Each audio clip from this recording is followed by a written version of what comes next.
ಇನ್ನು ರಾಜ್ಯಸಭೆ ವಿಚಾರಕ್ಕೆ ಬರೋದಾದರೆ ಕಾಂಗ್ರೆಸ್ನ 3 ರಾಜ್ಯಸಭೆ ಅಭ್ಯರ್ಥಿಗಳಿಂದ ನಾಮಪತ್ರ ಸಲ್ಲಿಕೆ ಆಗಿದೆ. ವಿಧಾನಸಭೆ ಸಚಿವಾಲಯದ ಕಾರ್ಯದರ್ಶಿ ವಿಶಾಲಾಕ್ಷಿ ಅವರಿಗೆ ನಾಮಪತ್ರ ಸಲ್ಲಿಸಿದ್ದಾರೆ. ರಾಜ್ಯಸಭೆಯ ಕಾಂಗ್ರೆಸ್ ಅಭ್ಯರ್ಥಿಗಳಾದಂಥ ಅಜಯ್ ಮಾಕೇನ್ ಹಾಗೆ ಜಿಸಿ ಚಂದ್ರಶೇಖರ್, ಸೈಯದ್ ನಾಜೀರ್ ಹುಸೇನ್ ಮೂವರು ಕೂಡ ನಾಮಪತ್ರ ಸಲ್ಲಿಸಿದ್ದಾರೆ. ಇನ್ನು ನಾಮಪತ್ರ ಸಲ್ಲಿಕೆಯ ವೇಳೆ ರಾಜ್ಯ ಕಾಂಗ್ರೆಸ್ ಉಸ್ತುವಾರಿ ರಣದೀಪ್ ಸಿಂಗ್, ಕೆಪಿಸಿಸಿ ಅಧ್ಯಕ್ಷ ಡಿಕೆ ಶಿವಕುಮಾರ್, ಸಚಿವ ಕೆಎಚ್ ಮುನಿಯಪ್ಪ ಮೂವರು ಕೂಡ ಉಪಸ್ಥಿತರಿದ್ದರು. ಇದು ರಾಜ್ಯಸಭೆಯ ಅಖಾಡದಲ್ಲಿ ಈಗಿರುವಂಥ ಒಂದಷ್ಟು ಲೆಕ್ಕಾಚಾರಗಳು ನಡೀತಿದೆ. ಕಾಂಗ್ರೆಸ್ಗೆ ಒಂದಷ್ಟು ಪ್ಲ್ಯಾನ್ ಮಾಡ್ತಾ ಇದೆ ಕಾಂಗ್ರೆಸ್ ವಿರುದ್ಧ ಬಿಜೆಪಿ ಮತ್ತು JDS. ಆದರೆ ಈಗ ಕಾಂಗ್ರೆಸ್ನಿಂದ 3 ಅಭ್ಯರ್ಥಿಗಳು ನಾಮಪತ್ರ ಸಲ್ಲಿಸಿದ್ದಾರೆ. ಅಜಯ್ ಮಾಕೇನ್, ಜಿಸಿ ಚಂದ್ರಶೇಖರ್ ಹಾಗೆಯೇ ಸೈಯದ್ ನಾಜೀರ್ ಹುಸೇನ್ ನಾಮಪತ್ರ ಸಲ್ಲಿಸಿದರು.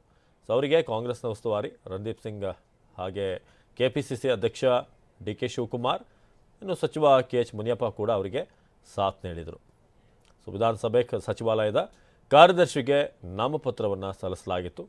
ಸೊ ಇನ್ನೊಂದು ಕಡೆ ಕಾಂಗ್ರೆಸ್ ಹಾಗೆ ಬಿಜೆಪಿ ಅಭ್ಯರ್ಥಿಗಳು ಕೂಡ, ಇನ್ನು JDSನ ಅಭ್ಯರ್ಥಿ ಕುಪೇಂದ್ರ ರೆಡ್ಡಿ ಅವರು ಕೂಡ 5ನೇ ಅಭ್ಯರ್ಥಿಯಾಗಿ ನಾಮಪತ್ರ ಸಲ್ಲಿಕೆ ವಿಚಾರಕ್ಕೆ ಸಂಬಂಧಪಟ್ಟ ಹಾಗೆ ಹೇಳಿದರು. ಕೊನೆ ಕ್ಷಣದಲ್ಲಿ ನನಗೂ ಕೂಡ ಹೇಳಿದ್ದಾರೆ. ಸೊ ಗೆಲ್ಲುವಂಥ ವಿಶ್ವಾಸ ಇದೆ ಅಂತ.